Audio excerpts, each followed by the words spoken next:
Hi everyone, it's A Ticket to Christ. Thank you for tuning back in. We're in a new series. We're discussing courage, boldness, and resilience, having psychological resilience. And we're looking at Proverbs 28 verse 1. It says, "The wicked flee when no man pursueth, but the righteous are bold as a lion." Wow. This is so important for us to focus in on in these days.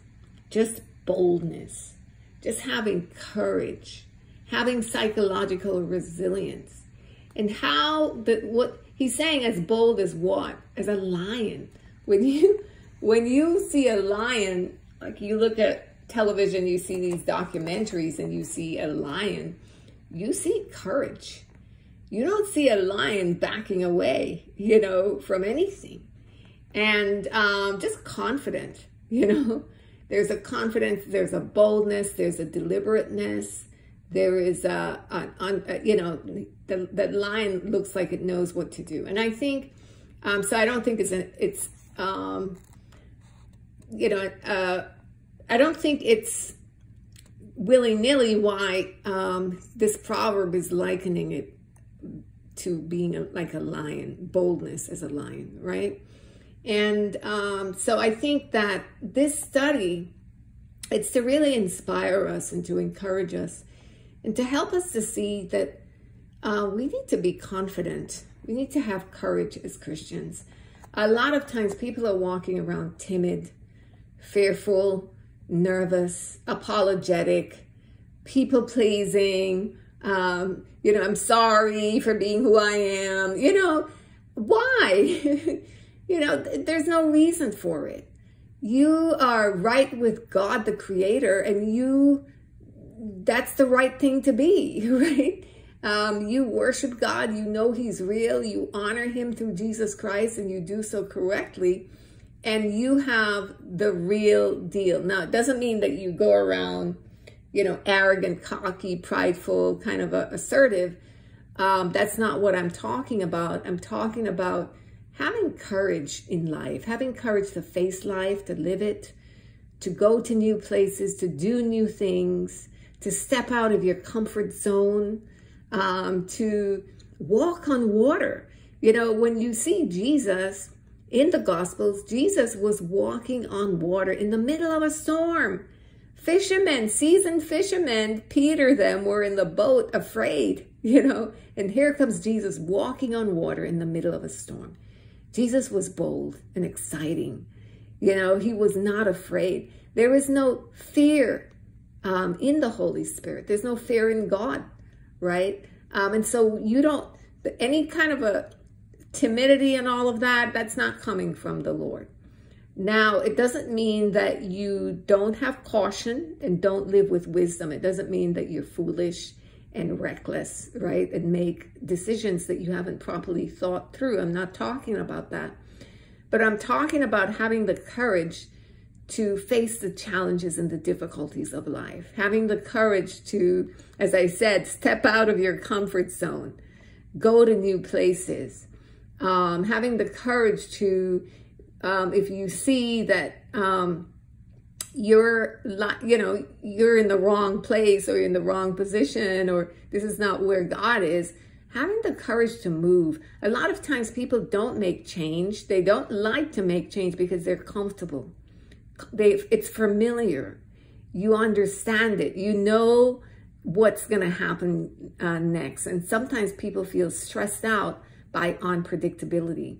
Another thing, I was speaking with someone and they were just saying that the society that we live in, the culture, also lulls you into this dullness, into this complacency and love for ease, love for the easy way, the easy life. And I just think that hinders us from, being useful to God in the ways He could use us, to reach out, to meet other people, to make a difference.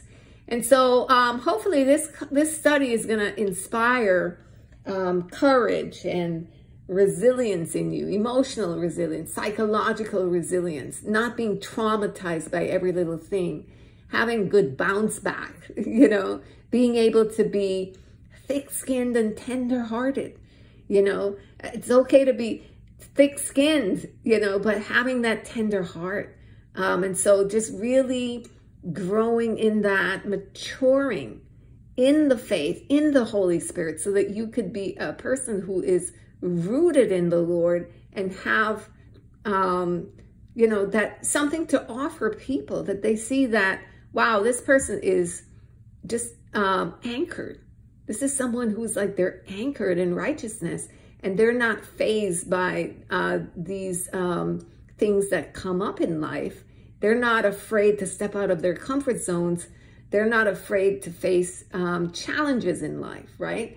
And so you want to get past the things that might have been traumas for you in your past. You want to let those go so that you can heal, get wholeness, and move forward.